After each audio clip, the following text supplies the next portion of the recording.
자, 지금 시간이 2021년 3월 6일 토요일이고요.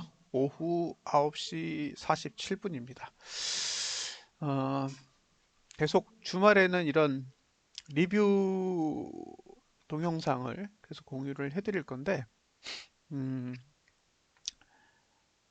그러니까 이제 어떻게 생각하고 접근하느냐의 문제잖아요. 본인이 거래를 하는 데 있어서 어, 전략을 세워야 되는데, 그 전략을 어떤 기준에 그리고 어떤 방법으로 이제 접근을 할 것이냐를 스스로 고민하고 이제 결정하는 프로세스가 있어야 되는 거죠. 그래서 잠시 기아 자동차의 차트를 보고 그런 얘기를 한번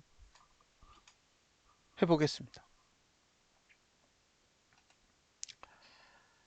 자, 지금 눈에 보이시는 게 기아차의 일봉 차트예요.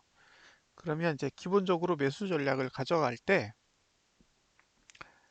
전봉의 저가를 붕괴하지 않는 선에서 매수 전략을 가져간다라는 이야기를 가장 보편적으로 하고 있는데,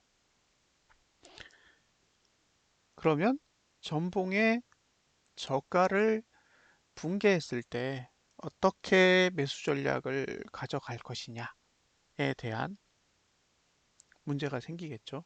그러니까 첫 번째는 전봉 저가 위에 하단선이 있는 경우고, 두 번째는 전봉 저가 아래 하단선이 있는 경우예요. 지금 기아차의 일봉을 보시면 전봉 저가 아래에 하단선이 있고, 예, 실제로 전봉 저가 아래에 있는 하단선에서 반등을 했어요. 그런데 저기서 매수를 할 것이냐 말 것이냐를 결정을 할 때 가장 중요한 요소는 어, 가격은 활용할 수 있지만, 만약에 여기서 실패했을 때 내가 어떻게 해야 될 것이냐에 대한 답이 없어요, 일봉에는.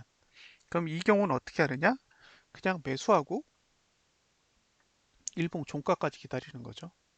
그래서 일봉 종가까지 기다려서 수익이면 홀딩하는 거고, 손실이면 청산을 해야겠죠. 그런데 어, 여기서 봤을 땐 왜 여기서 반등을 했는지 이해하기가 어렵지만, 다른 봉을 보면 조금 더 이해의 폭을 넓힐 수가 있어요. 이제 주봉으로 가보겠습니다. 자, 주봉으로 갔더니 전봉 저가 위에 하단선이 하나, 둘, 세 개가 있어요. 자, 플레이해서 보겠습니다.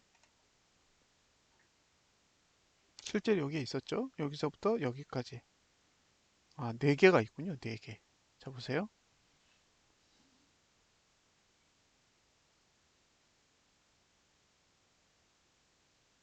그렇죠?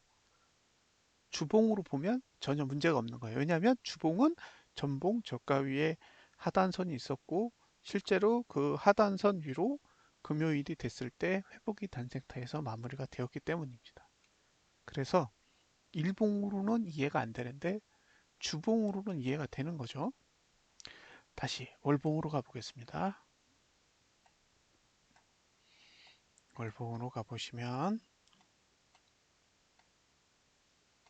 월봉에도 이렇게 전봉 저가 위에 하단선이 있어요.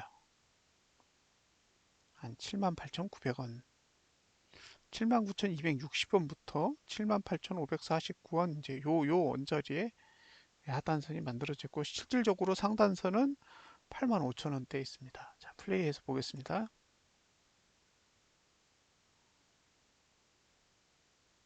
자, 그쵸? 하단선에서 튕겼어요. 그러니까 이게 어떤 의미를 담고 있냐면, 하단선도 일봉에도 있고 주봉에도 있고 월봉에도 있어요. 그런데 어떤 하단선은 그 봉의 전봉 저가보다 위에 있기도 하고, 어떤 봉은 그 봉보다 아래에 있기도 해요. 그러니까 일봉에서는 하단선이 전봉 저가 아래에 있지만, 주봉이나 월봉의 입장에선 전봉 저가 위에 있기 때문에 주봉이나 월봉은 매수를 해도 큰 문제가 없는 구조를 가지고 있는 거죠. 이렇게